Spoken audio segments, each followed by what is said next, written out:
Raríssimas, raríssimos e raríssimas, bom dia, René de Paula Júnior falando aqui no Radinho de Pilha, ao som de Bem-te-vis de Ribeirão. Esse som de pássaros que vai pontuar a nossa conversa hoje aqui foi gravado, né, no final da semana passada, no final de semana também, onde eu e minha mulher passamos alguns dias em Ribeirão Preto, minha mulher tem família lá, né, eu aproveitei que a casa onde estávamos é um pouquinho afastada do centro da cidade, o centro que eu me lembrava que é especialmente ruidoso, aliás, muito mais ruidoso que a minha casa aqui em São Paulo, mas esse era um lugar mais afastado, então é muito mais silencioso e pontuado ali por aves canoras de todo tipo, mas com uma certa peculiaridade que eu acho que eu até comentei num episódio anterior, né, quando eu prometi que eu usaria essas gravações que eu fiz lá em Ribeirão para enriquecer esse nosso encontro diário. Eu ia falar matinal, mas eu não sei a que horas que você acaba escutando o radinho. A questão é que, muitas vezes, quando eu uso sons de passarinhos que eu gravei aqui em São Paulo, né, eu boto o microfone na janela e eu não sei muito bem de onde vêm esses passarinhos, de onde eles estão, porque o som, por conta dos muitos prédios, do asfalto, ele vai rebatendo, então você tem uma acústica diferente, é um som que tem uma reverberação mais prolongada, né? Ali em Ribeirão não, como nós estávamos um pouco afastados, imediatamente atrás da casa tinham algumas árvores, mas de resto era um campo, pelo que eu soube, era um campo de milho, eu não sei distinguir brotinho de nada para mim. Desculpa, eu sou muito urbano, mas então você tinha um grande campo ali sendo preparado, tinha inclusive um trator que acho que compareceu no último episódio, e no meio tinha ali algumas árvores, e essas algumas árvores atraíam alguns pássaros, e quando eles cantavam por ali e depois desapareciam, é um canto que não tem aquele abraço dos edifícios que acaba prolongando, né, o som por um tempo mais longo.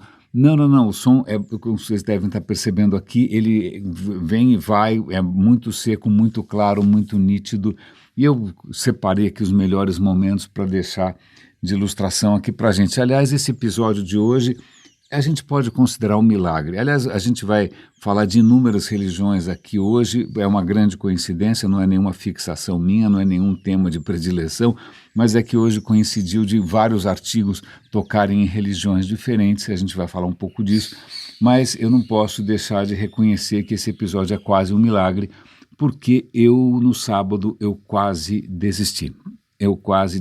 E ainda estou pensando com muito empenho que diabo que eu tenho feito nesse tempo todo. Eu acabei de receber, acho que foi no sábado, de sexta para sábado, no sábado, se eu não me engano, né, um comentário no SoundCloud. SoundCloud é onde eu costumo publicar os episódios do Radinho de Pilha e do Roda e Avisa também. Não sei se foi uma boa decisão do ponto de vista técnico, mas por enquanto eu estou lá.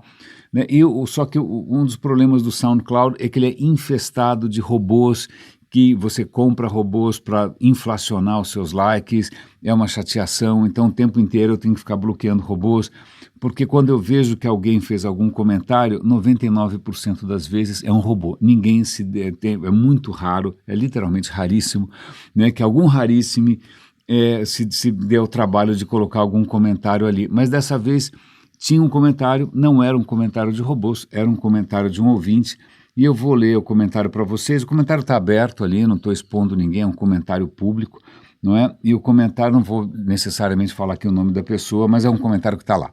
Né? Posso até dar o link para vocês verem também. E não é, inclusive, é curioso que eu achei que fosse com relação a um comentário, algum episódio recentíssimo, não até que um episódio mais antiguinho.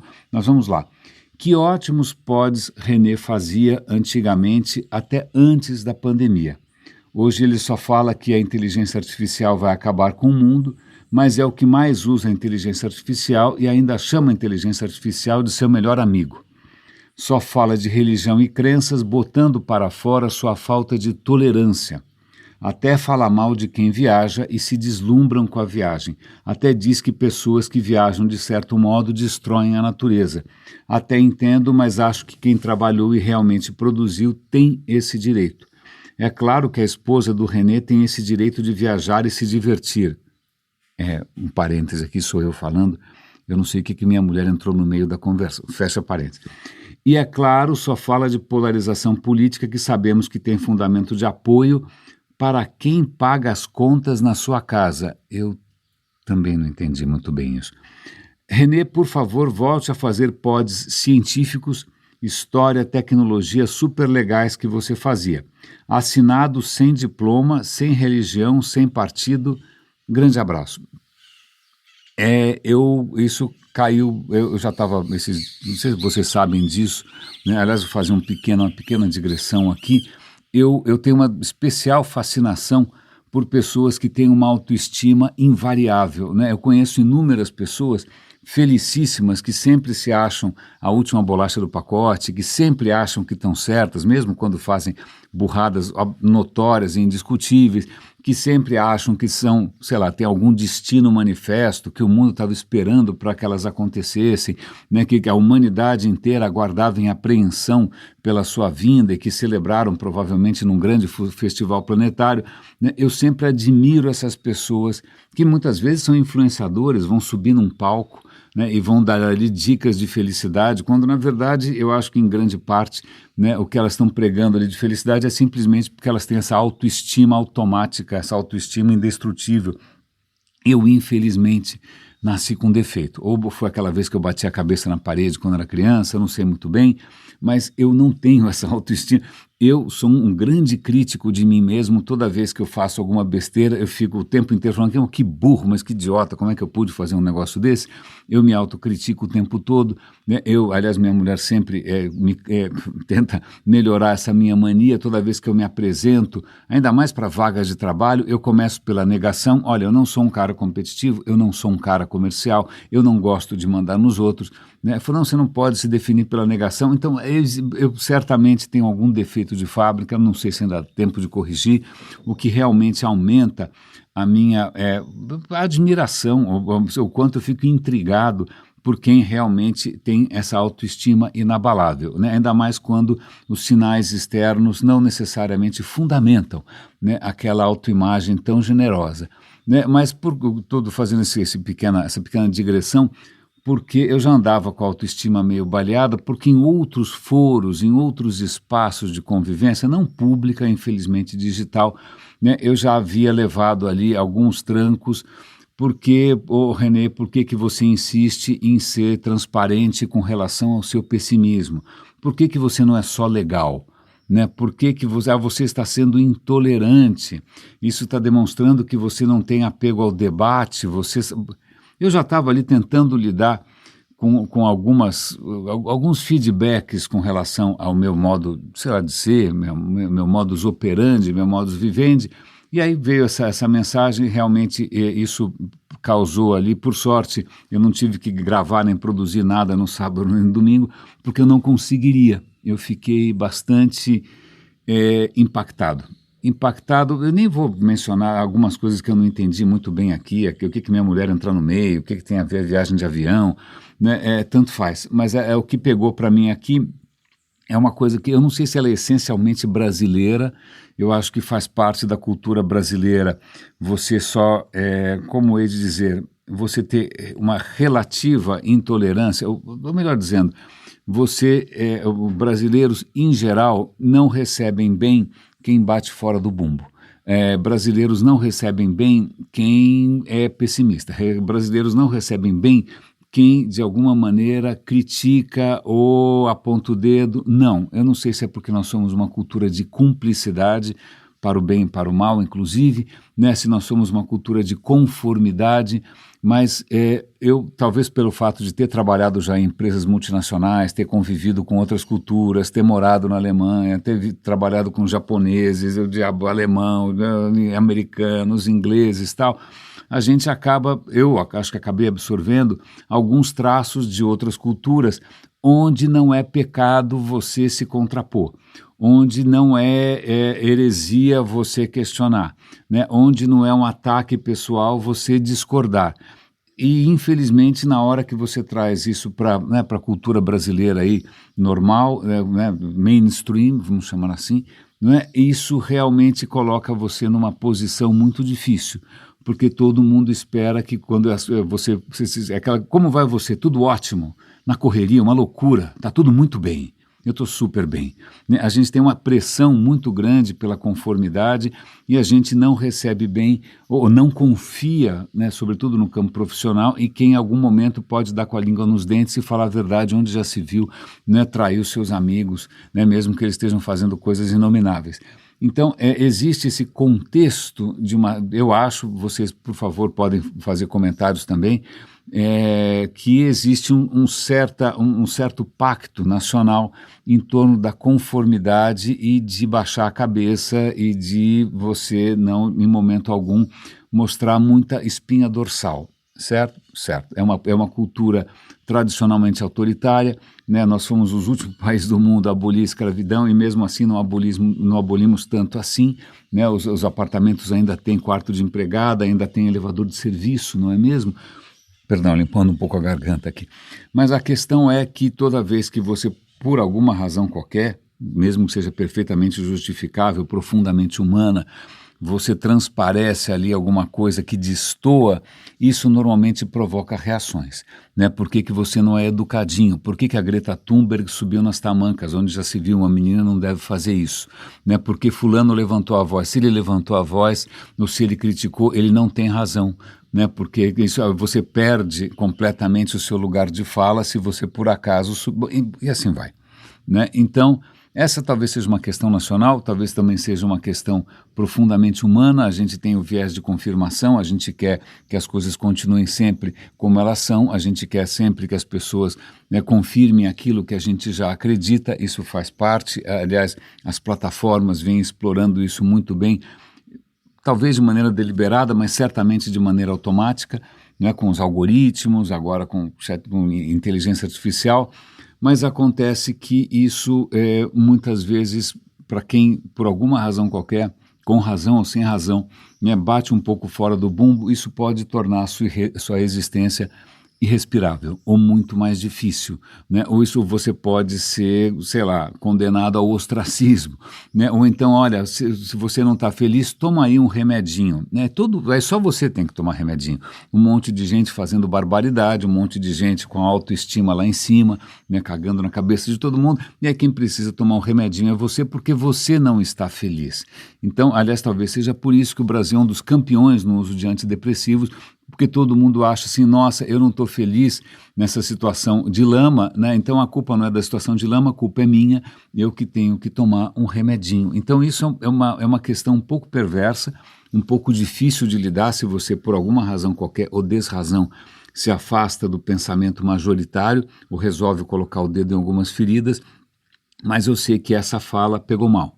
Pegou mal porque, pegou mal para mim, pelo menos, eu acredito que não seja a intenção, na verdade, na sequência, eu deixei bastante transparente nos meus comentários que aquilo tinha feito um estrago, né? A pessoa depois se desculpou, falou que foi um momento difícil, sei lá, ela de alguma maneira se arrependeu e manifestou, mas aí o estrago já estava feito.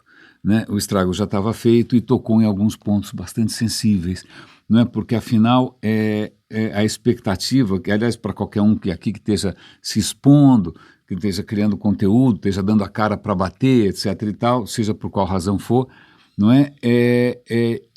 Existe uma coisa difícil de lidar, que é com a expectativa alheia, né? É como se de repente você tivesse virado uma instituição.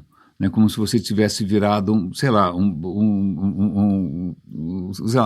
fala aí qualquer coisa, um desses shows de comédia, você virou um programa dos Trapalhões, você virou entretenimento. Né? Peraí, não, olha, como é que chama o cara lá, o Didi?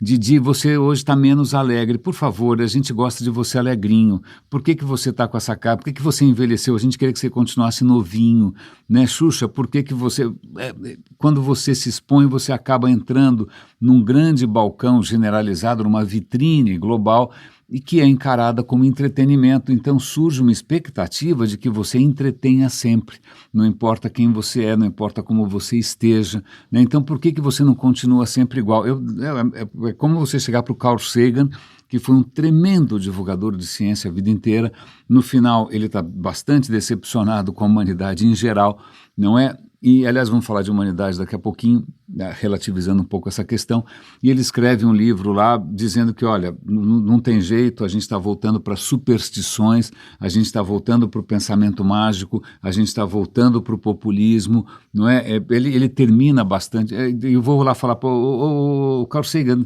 não escreve esse livro não, escreve outra coisa legal, você pode contar uma piada, você pode contar uma coisa bonitinha, você pode contar uma coisa inspiradora, né? Isso é um pouco cruel, primeiro porque desumaniza quem está aqui desse lado. Eu sou uma pessoa, em nenhum momento me propus a ser um personagem, eu tenho sido de uma transparência quase que kamikaze aqui com vocês, tem sido quase uma terapia, esse negócio para mim pelo menos. Eu sempre deixei muito claro que, olha, que por favor, isso daqui tem um aspecto profundamente pessoal, autobiográfico, etc, etc, etc. Se você estiver procurando entretenimento leve, existem outros creators por aí, né, que estão provavelmente botando uma máscara na cara e fazendo de conta que a vida é uma brincadeira sempre, né? Mas eu vou fazer uma coisa que é muito rara no Brasil, que é muito rara na nossa cultura, que é me despir, né? Não me preocupar tanto assim se o meu dente está errado, se o meu dente está sujo, se meu carro está sujo, ou se minha roupa está rasgada, ou se eu estou com rugas, ou se a bunda caiu, tanto faz. Não, isso aqui tem sido um espetáculo de constante disposição. E eu acho que eu pretendo manter essa vibe, continuo, mesmo que isso tenha um impacto muito menor, né? Eu sei que se eu quisesse transformar isso daqui num campeão de audiência, era só eu provavelmente vestir alguma carapuça e ficar, porque que nem aquele rapaz lá, como é que chama? O Carlos Moreno, que aliás eu tive o prazer de conhecer, que, coitado, foi condenado a ser o garoto bombril para o resto da vida, né? O que eu não desejo para ninguém.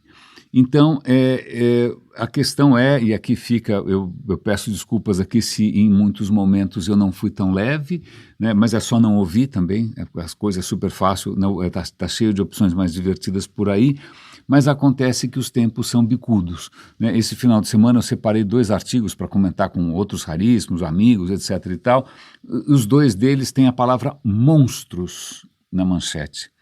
Um é um artigo recente na New York Times, se eu não me engano na New York, não lembro, eu vou dar o link aqui para quem quiser, mostrando como as empresas de tecnologia do Vale do Silício estão abrindo a carteira, né, despejando dinheiro para justamente influenciar o governo atual, que se é que aquilo é um governo, né, para tentar defender as suas pautas. Então, o título é alguma coisa como Os Monstros Estão Soltos, né? Numa outra reportagem que eu recomendo que vocês leiam, de um cara que eu respeito bastante, o Ezra Klein, que tem um podcast muito bom, né? Ele fala uma coisa, é uma época de monstros. Ele está citando Gramsci, na verdade, que é um pensador de esquerda, que cita que quando um mundo está acabando e um outro novo está surgindo, né, essa época de indefinição, em que as coisas ainda não estão maduras, é uma época em que os monstros surgem. E que novo mundo é esse? Esse é um novo mundo onde a gente tem tecnologias completamente descontroladas a serviço de pessoas notoriamente autoritárias e sem coração. Isso já aconteceu antes, as tecnologias naquele momento era a comunicação de massa, era o rádio, né? Os regimes era o fascismo, era o nazismo, e parece que a gente não aprende, isso é uma coisa louca, né? Eu não sei se vocês estão ali no Blue Sky, eu estou usando o Blue Sky bastante, eu tenho pouquíssimos seguidores, eu tinha, sei lá, quase 8 mil no Twitter, agora tem uns 80, né? Caiu 100 vezes, mas tudo bem. Né? Mas uma coisa que eu sempre faço é repostar, republicar o trabalho do Memorial de Auschwitz. O Memorial de Auschwitz tem um trabalho muito interessante que todo dia ele seleciona ali uma foto de uma criança, de uma mulher, de um homem e conta, ó, essa criança tinha 6 anos, ela nasceu não sei aonde, a mãe era não sei o que tal, ela chegou nesse dia no campo de Auschwitz e não sobreviveu. Essa mulher era assim, era uma professora, era assim, assim, assado. Nesse dia ela chegou no campo de Auschwitz e não sobreviveu. Para que esse cara, ele foi levado para um outro experimento científico nazista em que injetaram fenol diretamente no coração dele, ele não sobreviveu. Né? E por não sobreviver, quer dizer o seguinte, que chegavam lá, às vezes um trem com 1.000 ou 2.000 pessoas, vamos supor, 2.000 pessoas. Aí os caras fazem uma triagem rápida, sei lá, 400, 500, fica aqui que esse daqui a gente vai explorar como trabalho escravo, e os outros 1.500 iam direto para a câmara de gás, todo dia. todo dia. Todo dia tinha cara que acordava de manhã e a tarefa dele ao longo de anos era isso, era selecionar as pessoas iam para a câmara de gás, né? Pessoas que tinham uma história, crianças de colo, crianças bonitas, mães, pais, tanto faz, idosos, mulheres, né? Cuja vida deixou de ser, a pessoa virou carne, a pessoa virou gado, a pessoa virou lixo, a pessoa virou rato, né? Pessoas com tanto potencial que poderiam ter tido uma vida. Isso aconteceu há 100 anos. Né? As pessoas naquele tempo não eram nem melhores nem piores que agora, não era um país completo do terceiro mundo, era justamente a Alemanha, e a gente vê que isso que parece tão distante, não está tão distante assim, né? A gente está de novo vendo uma confluência assustadora de poder econômico, poder tecnológico e agendas completamente delirantes, com narrativas completamente furadas. E isso, se agora querer que nessa altura do campeonato a gente banque o mico, né, né, palhaço, animador de festinha de criança, né, é um pouco cruel, né, eu acho que é um pouco desumano. Né, falou, olha, é o seguinte, o Titanic está afundando, mas toca aí um pagode, né, já que a orquestra continua tocando, toca aí Raul, né, toca aí, eu prefiro ser a metamorfose ambulante, mas o navio está afundando, não, mas vamos lá, né, a gente tem que manter o bom humor. Então isso pegou de mau jeito, realmente eu pensei bastante, fiquei bastante impactado, não, sobretudo porque talvez a pessoa, certamente, se o cara falou, tem razão. Não é? Quando a gente se comunica, a razão está sempre do lado de quem recebeu a mensagem. Se ele entendeu errado, ou se entendeu ou se machucou, o ônus é de quem falou, ou no caso, eu. Então, talvez sim eu esteja tocando em pontos desnecessários de uma maneira desrespeitosa, talvez sim eu esteja transmitindo aqui o que é chamado de intolerância, embora em nenhum momento eu tenha proibido ninguém de fazer alguma coisa, em nenhum momento eu tenha chamado ninguém de louco, em nenhum momento eu tenha sido xingado ninguém aqui, mas o simples fato de você, em princípio, questionar aqui é visto como profunda intolerância.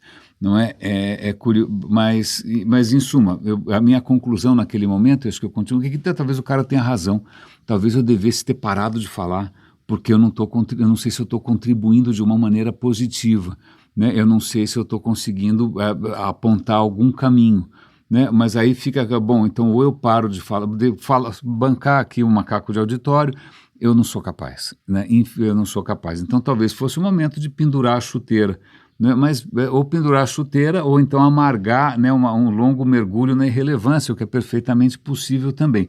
Mas, em suma, que esse episódio hoje exista é praticamente um milagre, porque realmente eu passei um bom tempo aqui pensando que diabos eu estou fazendo, por que eu não fecho a boca mesmo, de repente as pessoas têm razão, não é? Porque quem manda você querer chamar a atenção para tanta coisa, né? O certo seria, obviamente, a gente aqui tocar um sambinha, ou sei lá, ou dizer qual é o peso atômico do tungstênio, não sei. Mas já que eu fui questionado aqui sobre a questão de religiões, tem uma história muito interessante. Vai começar agora, está começando agora, um festival religioso hindu chamado Kumbh Mela, que eu não sei se é assim que fala, óbvio, certo? É o maior evento religioso do mundo. Algo como 400 milhões de pessoas vão se deslocar até algumas cidades sagradas para mergulhar no rio, para se purificar, etc. 400 milhões, são 2 Brasis, basicamente. 2 Brasis vão se deslocar, ou sei lá, falei 40 Portugais, nem sei, né? Vão se deslocar até essas cidades para participar de uma série de rituais. A história é meio curiosa, é uma história na religião, ou seja, o que for, sei lá, nas tradições hindus, em que você teve uma luta entre demônios e, sei lá, deuses em torno de um elixir da longa vida, o elixir da imortalidade, e nesse pega para capar, algumas gotas desse elixir caíram na terra, caíram em 4 lugares. Então esses lugares são lugares sagrados, onde você pode, sei lá, escapar do ciclo do karma. Eu não entendo muito bem, mas eu sei que isso mobiliza 400 milhões de pessoas. Não tudo ao mesmo tempo, é ao longo de algumas semanas, 45 dias, na verdade, não é? Mas os preparativos são, eu ia falar bíblicos, mas acho que não é a palavra metáfora certa, são colossais, não é? Então imagina um país se estruturar para uma festividade de 400 milhões de pessoas, imagina que você tem que prover saneamento básico, que não vai acontecer, água, que provavelmente não vai acontecer, e luz para tanta gente assim, não é? Mas é admirável. Eu tenho um especial fascínio pela cultura hindu, porque é uma cultura em que, primeiro, as histórias são maravilhosas, né? As histórias, se você nunca assistiu ao filme Mahabharata ou leu uma versão reduzida do Mahabharata, que foi condensada pelo Jean-Claude Carrière, eu fortemente recomendo, né? As histórias são cheias de questionamentos morais interessantíssimos, questionamentos éticos interessantíssimos, é muito bonita, eu acho visualmente extraordinário, né? Eu tenho em cima do meu desktop, eu tenho alguns brinquedinhos ali, e um deles é como na Haraja, que chama, é aquela divindade que está dançando num círculo de fogo, nua, né, com os cabelos esvoaçando e sapateando em cima da ignorância. É a mesma escultura, só que obviamente num tamanho muito menor, não é? Um tamanho de mesa. É a mesma escultura, existe em frente ao CERN, que é aquele acelerador de partículas, né, na Europa, tem lá um Naharaja gigantesco, né, justamente essa luta contra a ignorância, a questão da luz, o círculo de fogo. Então, eu acho extraordinária, eu não entendo muito, é muita coisa para entender, é muito confuso para mim, né? Grandes amigos indianos, eu nunca fui para lá, mas eu tenho bastante admiração, sobretudo do ponto de vista estético, e também, apesar da questão de castas, etc. e tal, da questão de como eles se relacionam com a questão do conhecimento. Vou fazer aqui um pequeno parêntese, eu estava lendo aquele livro magnífico, né, Histórias para o Futuro, em que ele estava... estava ouvindo o Nexus, do Yuval Harari, né, em que ele fala do quanto o catolicismo foi obscurantista, né, o quanto o catolicismo realmente estrangulou a produção de conhecimento. Então você ia para uma universidade como Oxford, né, algumas centenas de anos atrás, quantos livros tinha na biblioteca? Algumas centenas só. Por que algumas centenas? Porque eram os livros que eram aprovados do ponto de vista religioso. Então, na verdade, são livros falando sobre Santo Agostinho, falando sobre Tomás de Aquino, e livros falando sobre quem falou sobre Tomás de Aquino, quem falou sobre não sei do que. Então, é ali uma grande... eu ia usar um termo bastante chulo, mas digamos, ali né, você está enxugando gelo em termos teológicos, enquanto realmente a filosofia e a ciência estavam sendo sufocados. A gente precisa ali do Renascimento, a gente precisa do Iluminismo para realmente a gente escapar um pouco desse obscurantismo medonho. Aliás, vou fazer um pequeno parêntese aqui. A gente está falando do impacto das tecnologias, etc., da social media, e muitas vezes a gente tem uma relação mais romântica com a prensa do Gutenberg. Quando o Gutenberg, né, ele não inventa, ele desenvolve uma maneira mais eficiente, mais efetiva de você produzir livros em grandes quantidades, né, usando prensa, tipos móveis e tal. E aí você fala, nossa, isso uma liberdade, a produção de conhecimento, mais ou menos, porque os primeiros livros que o cara começou a produzir que nem um louco eram bíblias, né?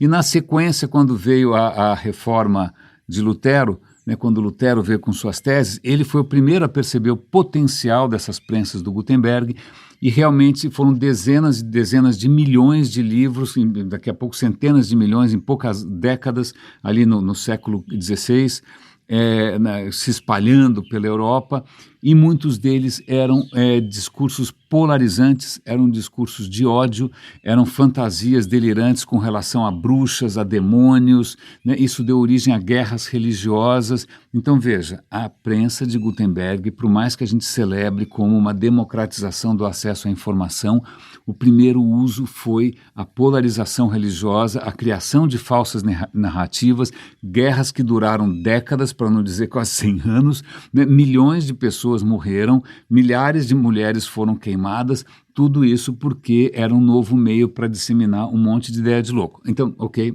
volta, fecha, um pequeno parênteses, não é? Mas eu acho que pelo menos no mundo hindu você tem uma relação mais positiva com o conhecimento, mais positiva com esse mundo. Esse mundo não é um calvário, esse mundo não é um mundo de pecado, né? É um mundo que tem que ser entendido, né? E aí eu vou pegar carona com essa história aqui e vou ter um artigo da BBC que eu não gostei muito da manchete, que ele fala essa obscura religião, já é um pouco um julgamento de valor, né? Eles estão falando do zoroastrismo, eles vão chamar de zoroastrismo uma religião obscura que teria influenciado outras religiões e outros aspectos da nossa cultura. Pois bem, eu não sei por que chamar de obscura, talvez porque, vamos chamar desconhecida, ou pouco conhecida, né? Vamos chamar assim, acho que foi uma tradução infeliz. Zoroastrismo é uma religião que nasce... É o primeiro monoteísmo. Até então você não tinha nenhum monoteísmo. Ela surge mais ou menos 1500 anos antes de Cristo. Ou seja, antes do judaísmo, antes de qualquer coisa. Certo? Talvez, ok, você tem no Egito, você tem um tempo ali do Akhenaton, que ele tenta fazer um monoteísmo voltado para o sol, mas não dura muito. Ok? Mas vamos voltar aqui para a Pérsia. Na Pérsia surge, a Pérsia tinha uma série de divindades, mas aí surge o zoroastrismo. O zoroastrismo é uma religião muito peculiar, que acredita num Deus só, mas que existe uma batalha perpétua entre o bem e o mal. E é dentro do zoroastrismo que vai surgir a ideia de inferno. Eles que inventam o inferno. Tá bom, obrigado. Eles que inventam o paraíso. Aliás, a palavra paraíso é de origem persa. Eles que inventam anjos e demônios, né? Isso não foi uma criação do Novo, do Velho Testamento, não. Essa é uma criação essencialmente persa, né? A noção de que você vai ter um julgamento final, né, também é uma noção persa. Então, uma série de coisas que vão marcar as religiões dali para frente, e vão marcar, inclusive, sei lá, Star Wars.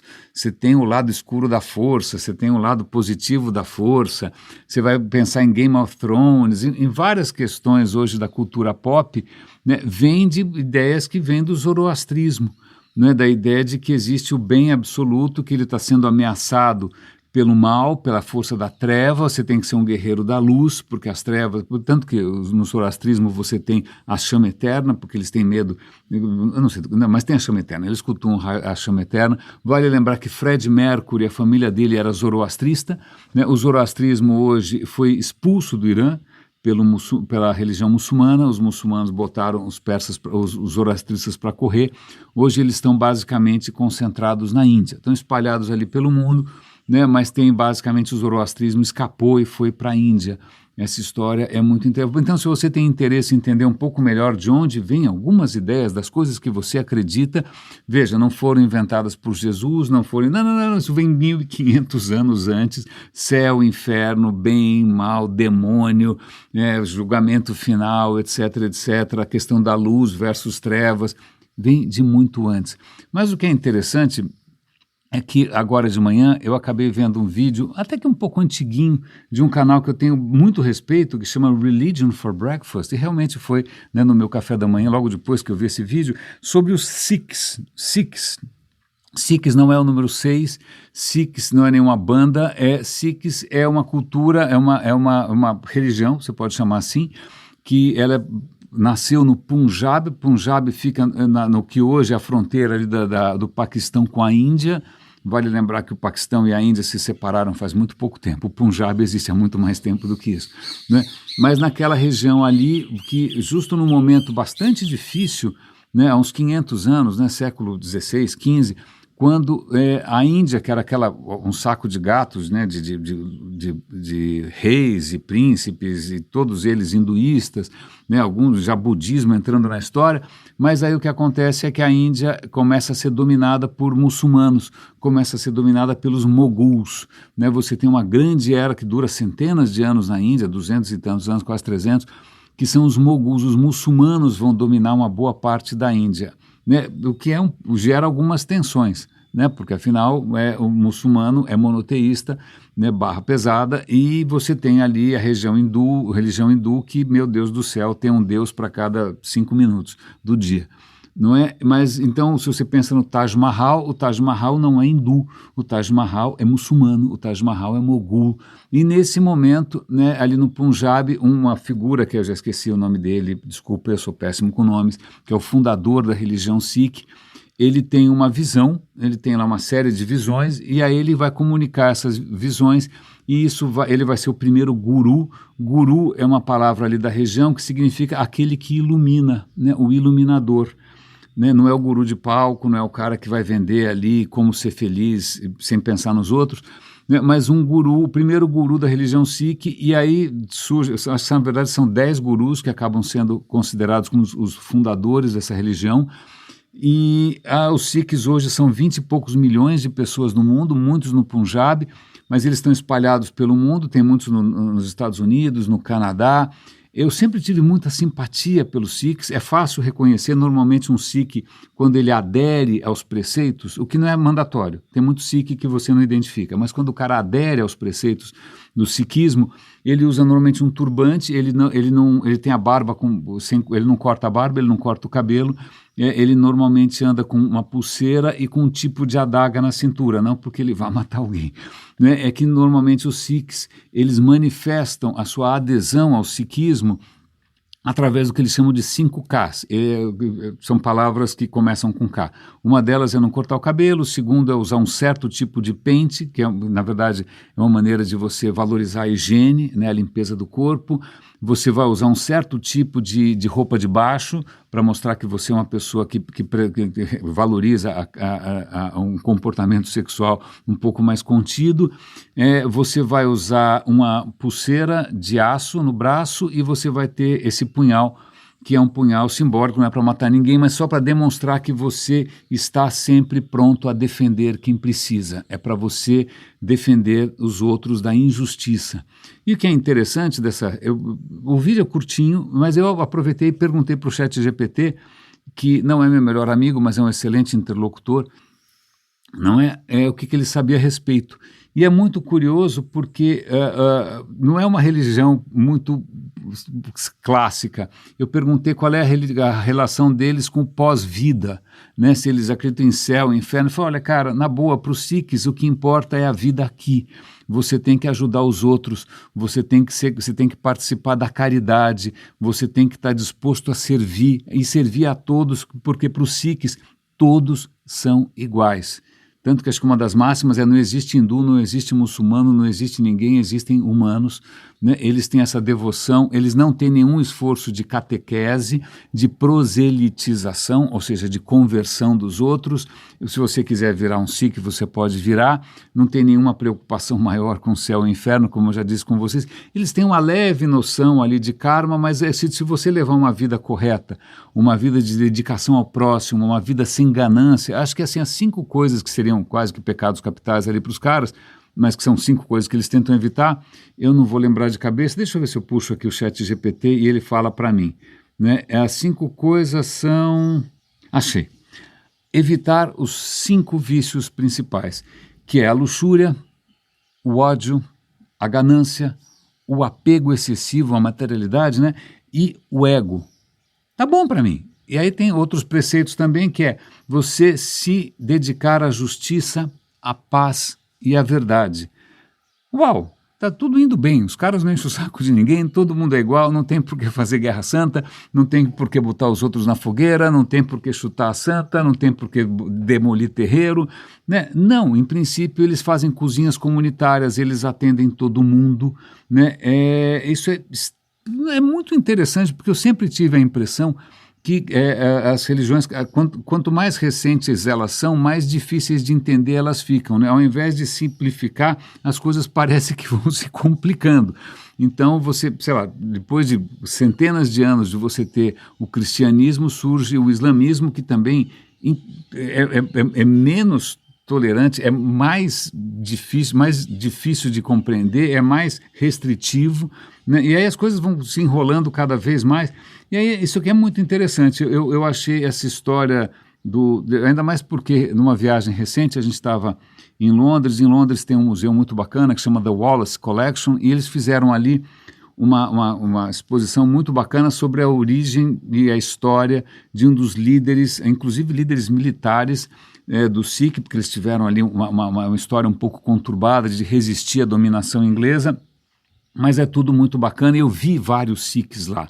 E os caras transmitem uma simpatia, eles transmitem uma empatia, eles transmitem uma honestidade que eu acho bacana, né? Então tá aí, veja só, né, para não dizer que de intolerância completa, estou aqui falando sobre inúmeras religiões diferentes, algumas que podem até ser vistas por satélite, imagina 400 milhões de pessoas, o que isso quer dizer. Mas acho que para encerrar esse episódio de hoje, que de novo foi um pouco confessional, eu estou aqui colocando, como sempre, o coração na mesa, tem uma história que eu acho especialmente, sei lá, tocante, né? Um marceneiro estava comprando painéis de madeira usados, blá, blá, blá, blá, blá, blá, coisas que normalmente iriam para o lixo, e de repente ele encontra naqueles painéis de madeira, que acho que na Inglaterra, isso tudo na Inglaterra, né, são usados para revestimento, alguma coisa assim, muitas vezes são recicláveis, né, e o que ele acha ali? Escrito na madeira, mensagens de um adolescente inglês em 1947. 1947 são 2 anos depois do final da guerra. E o que esse adolescente relata, ele fala, olha, cara, a vida está muito difícil, todo mundo trabalhando feito uma besta, está faltando comida, está faltando energia, a gente tem blackout, o preço das coisas está disparado. E aí ele vai narrando isso tudo, mas a primeira coisa que ele fala, eu espero que você, que está me lendo agora, viva em tempos melhores, que você viva em tempos mais favoráveis, porque aqui a coisa não está fácil. Né?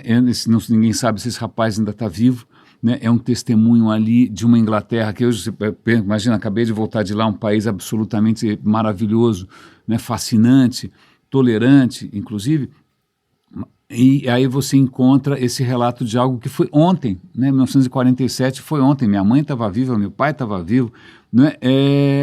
Mostrando que, veja, estamos atravessando momentos de treva, a gente não sabe se a gente vai conseguir sair do outro lado. Ninguém tinha certeza de que o país ia conseguir se levantar, porque ele tinha sido simplesmente triturado, massacrado, né, pela máquina de guerra alemã.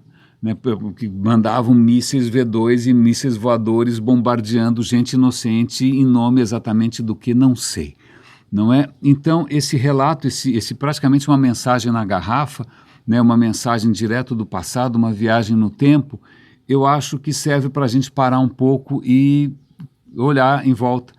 Né, se a gente deixasse uma mensagem aqui para o futuro, né, se é que não só primeiro se vai haver futuro e segundo que tipo de mensagem que vai sobreviver, porque o digital é a coisa mais volátil do mundo, tudo que eu já produzi na minha vida cabe num pendrive, né, e esse pendrive pode simplesmente evaporar, né, pelo menos esse registro numa placa de madeira foi um pouco mais duradouro, assim como o registro, né, de coisas da Babilônia, do Egito duraram um pouco mais do que um CD-ROM, não é? Mas fica aqui essa reflexão, né? Se a gente olhar em volta, o que a gente reportaria para o futuro? Olha, espero que vocês estejam em tempos mais humanos, espero que vocês estejam em tempos mais modestos, mais, né, em tempos mais solidários, em tempos onde você realmente consegue ser solidário, em que você passa a valorizar esse mundo e não o próximo, né, em que você passa a valorizar a incrível e maravilhosa diversidade da experiência humana e tenha concluído que, na boa, cara, não existe direita, não existe esquerda, não existe muçulmano, não existe cristão, existem pessoas. Né? Então, fica isso aqui registrado, essa é a minha tábua de madeira aqui para o futuro. Espero que você reflita um pouco nessa questão também, o que você deixaria numa mensagem para a garrafa. Cuidem-se, por favor, um grande abraço e até amanhã.